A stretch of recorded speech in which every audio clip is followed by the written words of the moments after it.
जय हिंद विद्यार्थी मित्रांनो, आज आपण संधी या चॅप्टर मधला भाग 2 पाहणार आहे।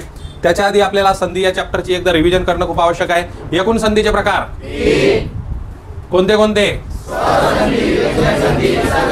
स्वर संधीचा फॉर्म्युला, विसर्ग व्यंजन संधीचा फॉर्म्युला, विसर्ग संधीचा फॉर्म्युला जे आपण काल बघितलं तो होता आपला सजातीय स्वर संधीचा नियम। आज आपण पाहणार आहे गुणादेश। तर गुणादेश पाहण्याच्या आधी एकदा तुम्ही बघा, इथून काय बाहेर येतो, काय बाहेर येतो, इथून काय बाहेर येतो। मग एक विचार करा, हा काय आहे? स्वर आहे। हा काय आहे? स्वर प्लस स्वर म्हणजे कोणती संधी? आपण कोणती संधी पाहून राहिलो? स्वर संधीमध्ये आपण पाहून राहिलो गुणादेश। कोणता आदेश? गुणादेश संधी। आता गुणादेश संधी कशी आहे बघा, इथून काय बाहेर निघाला, पुढे काय आहे, इथून काय बाहेर निघाला, पुढे काय आहे, इथून काय बाहेर निघाला, पुढे काय आहे, इथून काय बाहेर निघाला, पुढे काय आहे, इथून काय बाहेर निघाला, पुढे काय आहे, इथून काय बाहेर निघाला, पुढे काय आहे, इथून काय बाहेर निघाला, पुढे काय आहे, इथून काय बाहेर निघाला, पुढे काय आहे। बघा मग आता नियम क्रमांक 1 लक्षात घ्या। पहिला नियम काय म्हणते, अ असेल किंवा आ असेल, आहे की नाही? इथं अ आहे तर इथं काय आहे ना? त्याच्या पुढे प्लस म्हणजे त्याच्या समोर ई असेल किंवा दीर्घ ई असेल, आहे की नाही? पहा इथं रस्व ई आहे, इथं काय आहे? पहा नियम कसा तयार झाला बघा, अ किंवा समोर आल्यास, डबल म्हणा, अ किंवा आ समोर ई किंवा ए तयार होतो। काय तयार होतो? एचं काम आहे एक मात्रा। काय काम आहे? आता लक्षात घ्या, अ किंवा आ समोर ई किंवा ई आल्यास काय तयार होतो? झाला ए तयार, राष्ट्रेती। आता पुढे बघा, ठीक आहे, अ किंवा आ समोर ई किंवा ई आल्यास काय तयार होतो? म्हणजे आपली संधी काय होते? लोके काय होते? समजलं का? पुढे अ किंवा आ समोर ई किंवा ई आल्यास काय तयार होते? मग सांगा संधी काय होते? स्वेच काय तयार होते? समजलं का? समोर अ किंवा आ समोर ई किंवा ई आल्यास काय तयार होते? मग संधी सांगा काय होते? जितेंद्रिय। जितेंद्रिय समजून राहिलं का? लक्षात देऊन राहिलं? आता माझ्या समोर अ किंवा आ समोर ई किंवा ई आल्यास काय तयार होते? सांगा काय होते? मग रामेश। आता तुम्हीच बोला, अ किंवा आ समोर ई किंवा ई आल्यास काय तयार होते? सांगा काय होते? अ किंवा आ समोर ई किंवा ई आल्यास काय तयार होते? सांगा काय होते? चला पुढे, अ किंवा आ समोर ई किंवा ई आल्यास काय तयार होते? सांगा काय होते? महेश। हे तुम्ही भरून टाकसाल, व्यवस्थित करसाल, समजलं ना? चला स्क्रीनशॉट काढून घेऊ शकता तुम्ही। चला पुढची स्लाइड बघा। आता काय पहिला नियम बघितला आपण, नियम बघा काय होता? अ किंवा आ समोर ई किंवा ई आल्यास ए तयार होतो। क्लिअर आहे? पुढे बघा, अ किंवा आ समोर उ किंवा उ आल्यास ओ तयार होतो। काय तयार होतो? मग आता ओ चं काम काय? एक काना एक। आता बघा कसं, इथून काय बाहेर आला? अ समोर काय आहे? उ। इथून कोण बाहेर आला? अ समोर कोण आहे? उ। इथून कोण बाहेर आला? अ समोर कोण आहे? इथून कोण बाहेर आला? समोर कोण आहे? इथून कोण बाहेर आला? समोर कोण आहे? है की नाही? इथून कोण बाहेर आला? समोर कोण आहे? इथून कोण बाहेर आला? समोर कोण आहे? इथून कोण बाहेर आला? समोर कोण आहे? आता नियम लिहिला, अ किंवा उ किंवा काय? चांगला चांगला आवाज येऊ द्या, चांगला आवाज येऊ द्या। चला बोला, अ किंवा काय तयार होतो? सांगा संधी काय होते? शोभा ओक्ती। शोभा ओक्ती आला का लक्षात?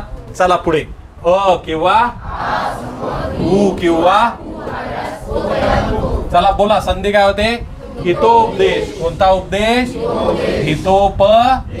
चला बोलत चला पोर हो, अ किंवा उ किंवा, सांगा संधी काय होते? कुलोत। कुलोत। चला असंच कर लागते हे पाठ, दुसरा पर्याय नाही आले।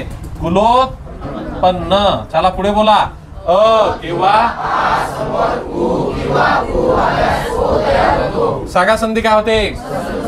वसंतोत्सव। आलं का लक्षात? चला पुढे बोला. किंवा सागा संधी काय होते? पुढे बोला.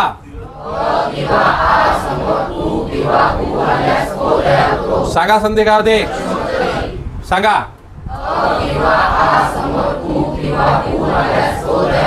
सागा संधी काय होते? बोला. सागा संधी काय होते? समजलं का? एकदा नियम दोन्ही म्हणा, बोला बरं. किंवा आ समोर ई किंवा किंवा याला गुणादेश असे म्हणतात. काय म्हणतात? पुढची स्लाइड पाहायची, स्क्रीनशॉट काढून घ्यायचा. चला पहा आता पहिला नियम एकदा मला सांगा. किंवा आ समोर बरोबर. पुढचा नियम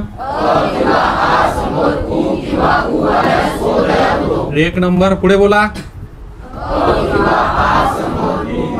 रू आल्यास अर तयार होतो. अर म्हणजे र म्हणू आपण.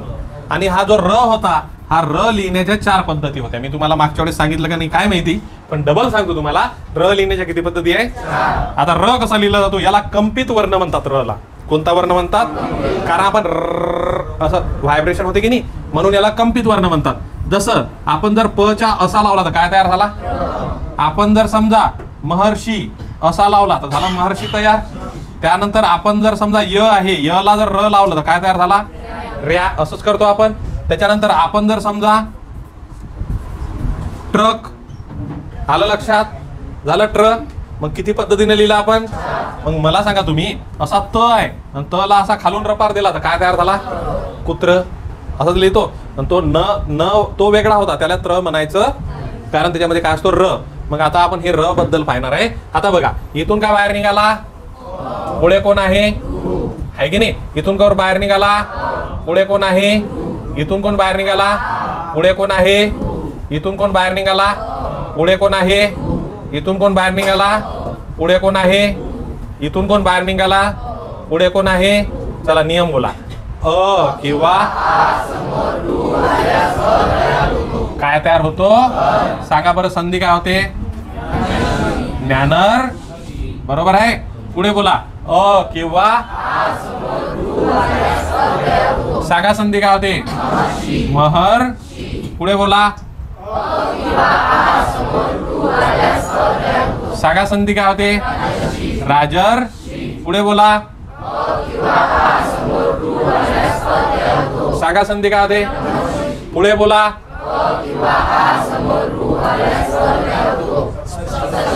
पुढे बोला. सांगा.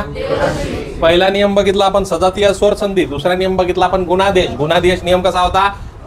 किंवा किंवा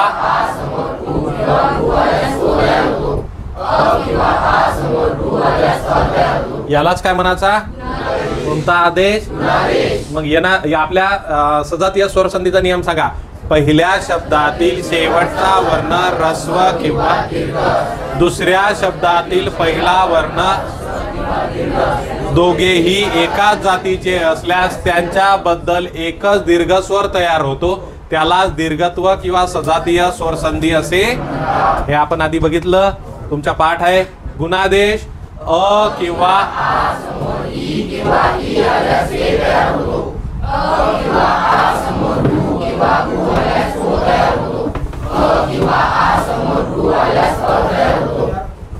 झालं. आता याला म्हणतात गुणादेश. कोणता आदेश? आता आपण समोरचे नियम पाहणार आहे. लक्षात आलं? काही अडचण?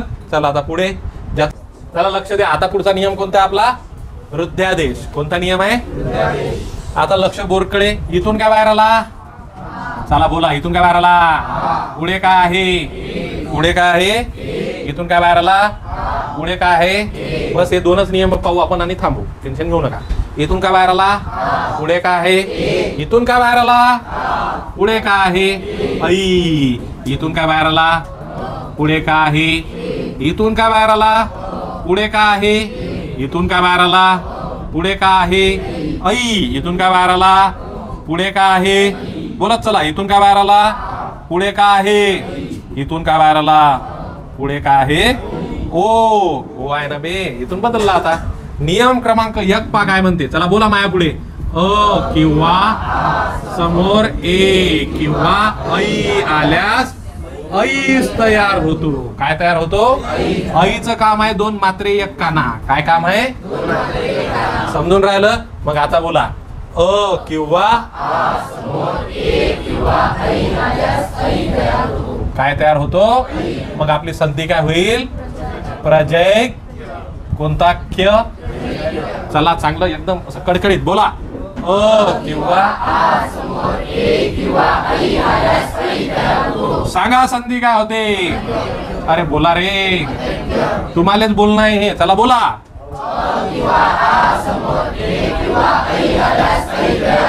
सांगा संधी काय होते?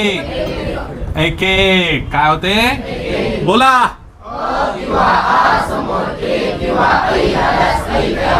सांगा संधी काय होते? शनेक. समजलं का? पुढे बोला.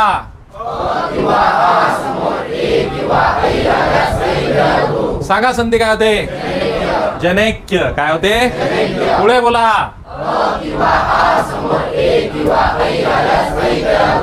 सांगा संधी काय होते? देवैश्वर. काय होते? पुढे बोला. सांगा संधी काय होते? विद्यैश्वर. हा नाही येते विद्यैश्वर. आलं लक्षात? पुढे बोला.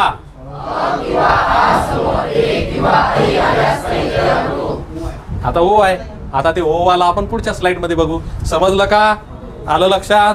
काढा स्क्रीनशॉट. कळला? चला पुढे.